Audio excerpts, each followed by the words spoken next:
The cardiovascular and respiratory systems work in concert. The brain acts as the central control, The female orgasm is different for every woman. Orgasms can be achieved by stimulating the clitoris, vagina.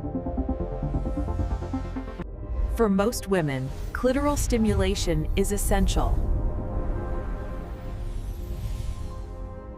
G-spot, cervix, or anus.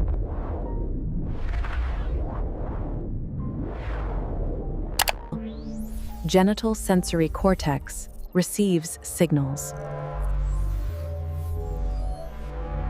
When a woman becomes aroused, blood flows, heart rate, and breathing accelerate.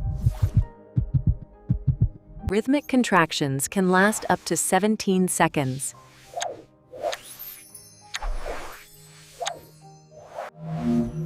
Lubrication prepares the female body.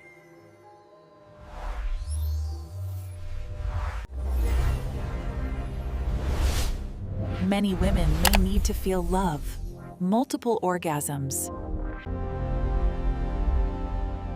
Remember, understanding and respecting these differences is key.